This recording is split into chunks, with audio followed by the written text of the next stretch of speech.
J'aimerais un peu parler aux serviteurs de Dieu qui sont ici. Hommes de Dieu, serviteurs de Dieu.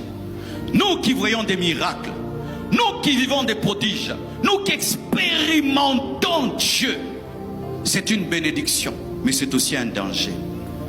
Israël a péché plusieurs fois, Dieu a pardonné. Moïse a seulement frappé, au lieu de parler, Dieu lui dit tu n'entres pas. Pourquoi? À celui à qui on aura beaucoup donné, on demandera beaucoup.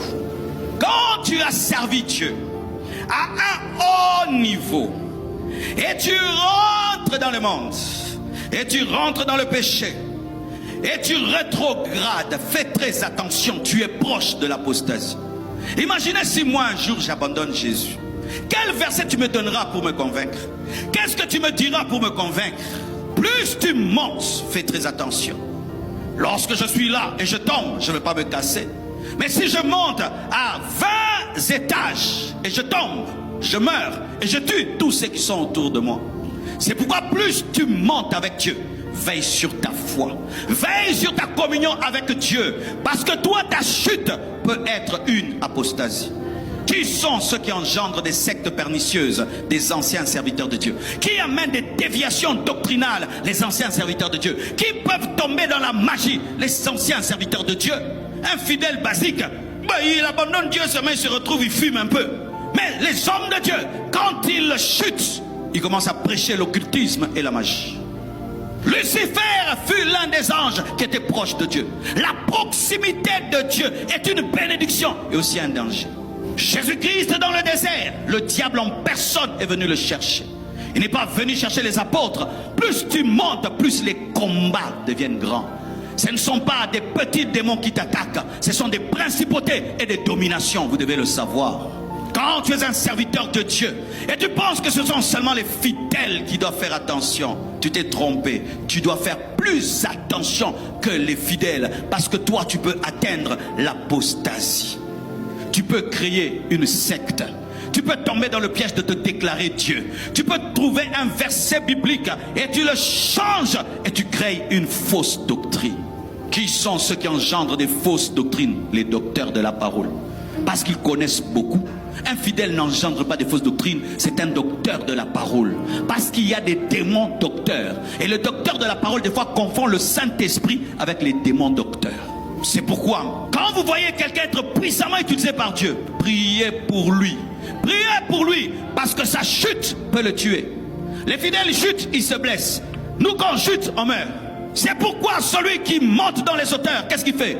Il met une ceinture, il met des sangles. Pourquoi? Il sait que sa chute peut le tuer. Où sont tes sangles, homme de Dieu? Où sont tes sangles? Tes disciplines pour ne pas rentrer dans le monde. Oui, tu peux rentrer dans le monde. Tu peux rentrer dans le monde. Même si tu prêches la parole, tu peux rentrer dans le monde. Et tu vas commencer d'abord en secret. J'aimerais un peu parler aux serviteurs de Dieu qui sont ici. Hommes de Dieu, serviteurs de Dieu. Nous qui voyons des miracles, nous qui vivons des prodiges, nous qui expérimentons Dieu, c'est une bénédiction, mais c'est aussi un danger. Israël a péché plusieurs fois, Dieu a pardonné. Moïse a seulement frappé, au lieu de parler, Dieu lui dit tu n'entres pas. Pourquoi? À celui à qui on aura beaucoup donné, on demandera beaucoup.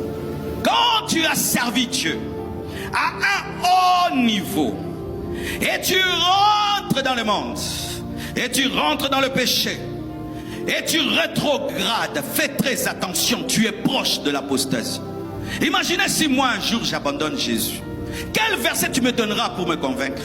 Qu'est-ce que tu me diras pour me convaincre? Plus tu montes, fais très attention. Lorsque je suis là et je tombe, je ne vais pas me casser. Mais si je monte à 20 étages et je tombe, je meurs et je tue tous ceux qui sont autour de moi. C'est pourquoi plus tu montes avec Dieu, veille sur ta foi, veille sur ta communion avec Dieu, parce que toi ta chute peut être une apostasie.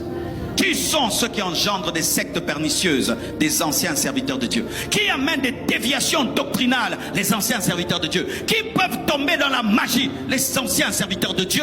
Un fidèle basique, il abandonne Dieu seulement, il se retrouve, il fume un peu. Mais les hommes de Dieu, quand ils chutent, ils commencent à prêcher l'occultisme et la magie. Lucifer fut l'un des anges qui était proche de Dieu. La proximité de Dieu est une bénédiction et aussi un danger. Jésus-Christ dans le désert, le diable en personne est venu le chercher. Il n'est pas venu chercher les apôtres. Plus tu montes, plus les combats deviennent grands. Ce ne sont pas des petits démons qui t'attaquent. Ce sont des principautés et des dominations, vous devez le savoir.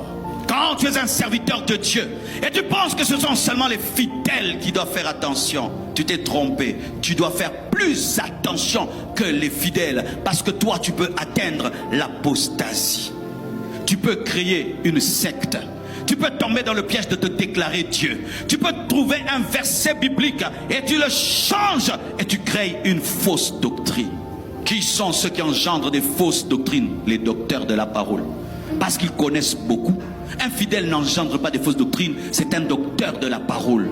Parce qu'il y a des démons docteurs. Et le docteur de la parole, des fois, confond le Saint-Esprit avec les démons docteurs. C'est pourquoi, quand vous voyez quelqu'un être puissamment utilisé par Dieu, priez pour lui. Priez pour lui, parce que sa chute peut le tuer. Les fidèles chutent, ils se blessent. Nous, quand on chute, on meurt. C'est pourquoi celui qui monte dans les hauteurs, qu'est-ce qu'il fait? Il met une ceinture, il met des sangles. Pourquoi? Il sait que sa chute peut le tuer. Où sont tes sangles, homme de Dieu? Où sont tes sangles? Tes disciplines pour ne pas rentrer dans le monde. Oui, tu peux rentrer dans le monde. Tu peux rentrer dans le monde. Même si tu prêches la parole, tu peux rentrer dans le monde. Et tu vas commencer d'abord en secret.